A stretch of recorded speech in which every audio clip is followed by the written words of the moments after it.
describe just how, since Devonta got here, I think it was week 7, how his presence has kind of impacted the entire dynamic of the passing game? Well, he's a one receiver. He's a dynamic player. I think the thing that's impacted, our team the most is his practice habits, because you've gotten an upfront look at what it means to be a professional, like how you practice, how you last in the league for as long as he has and play at a high level. You see the way he goes about his business every day in the meetings, taking notes, practice, finishing everything the way he does, his attention to detail, his attention in the weight room. It's all the professionalism stuff that I think as a young player it's good to kind of get an example of what it looks like from somebody who's been at the top of his game for a number of years now. Aaron, you talked about the O-line and how they played the other day. Yeah. Just what's it been like seeing that group kind of come together the way it has as the season's progressed and they've gotten some time together? Well, I think any key for an offensive line to be effective is health. And I think for the most part, John being healthy and Tip being healthy and ABT in the middle has been really good. Mo's battled, through a couple injuries. Obviously, Tyron's out, but Olu's played, a couple positions for us and done well. But having the core intact has been really, really good for those guys to play next to each other. And I think they've been really consistent. That was probably their best pass blocking game they had of the season. I think I had as much time as I've had all year, in and out of the pocket. Barely took any shots. Kind of ran into one sack in the red zone, and other than that, it was a pretty clean game. So it's always nice for me. Olu is one that it seems like the last couple games that he started there on the left side, he's been a wall over there. I mean, how's he been able to do that first year rookie and kind of the transition be a little seamless? Well, I think the kids are ready to play these days a lot earlier, and I think he was ready to play.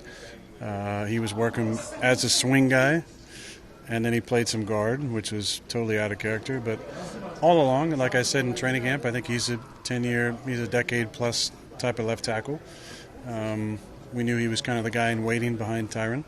Tyron got hurt. He stepped in. He's played really well. You've seen the confidence grow, though. You've seen his personality come out as he's played better and been, playing the way he feels like he's capable of playing, which is fun. You see some trash talking, which for him is basically speaking at all, because he's so quiet. But I like to see that he's a great kid. He really is, and he cares about it, puts in the time, and he's been playing really well. And he went up against a couple good pass rushers and held his own. The way you say you're feeling, and obviously the way you've been playing lately, does that make you think more or harder about next year? No, not really. No, it's still. No, I'm going to take some time after the year, unless I get released right away. But I'll still take some time whether or not I want to play. But I'll take some time to get away from it either way. Aaron, with your health feeling better right now and looking back in October, do you think maybe it would have been smarter if you sat a week in October, maybe let your body heal then, in terms of just getting better quicker? I'm sure playing didn't help you in that regard. Yeah, I mean it's a what if game. I don't get into a whole lot of that. I felt like I was healthy enough to play, and so I played. That was kind of the end of the conversation there. There were games where I was more hampered and games where I felt a little bit better. But obviously I feel a lot better the last couple of weeks. What do you think of that Cousins situation down there that led?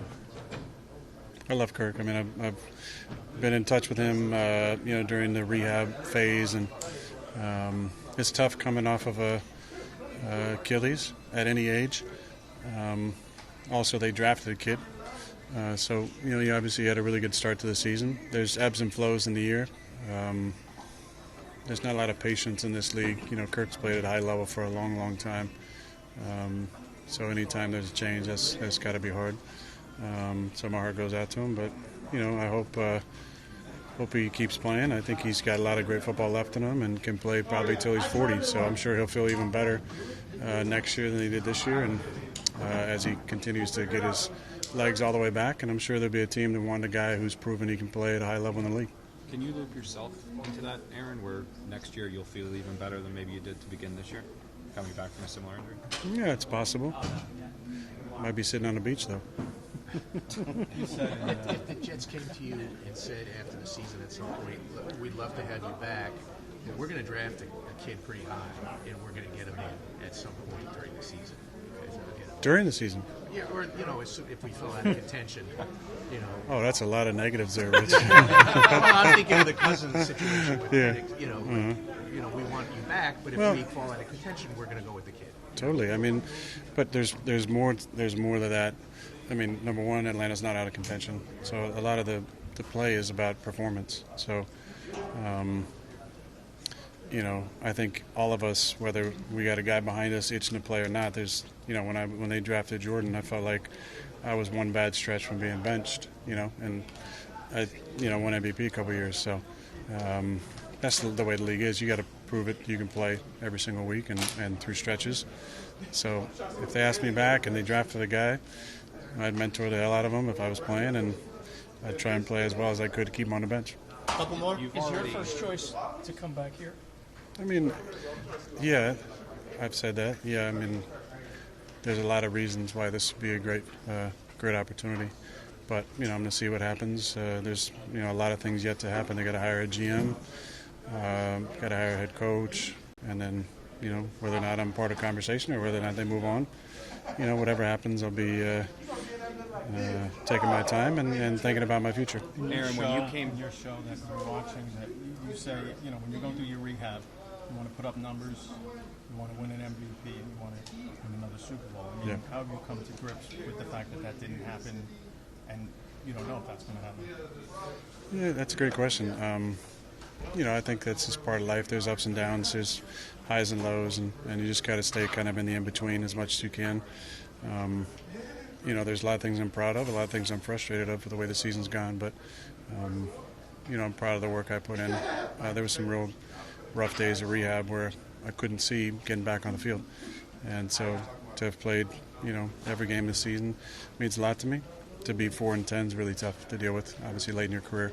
And there's the whole idea about not wanting to go out like this. I'm 41 years old. I played a lot of good football over the years, and games give me a lot. I've given the game a lot, and whatever happens after this, I'll feel real good about what I accomplished and the people I got to be around. Aaron, when you first came to the Jets, you adjusted your contract and took less money to be here. Your contract's a little complicated with the bonus and just some of the caveats in there. Would that be something you were open to doing again, adjusting it, or a second pay cut or anything like that to return next year? Yeah, I'm open to everything. That's nothing. I'm open to everything.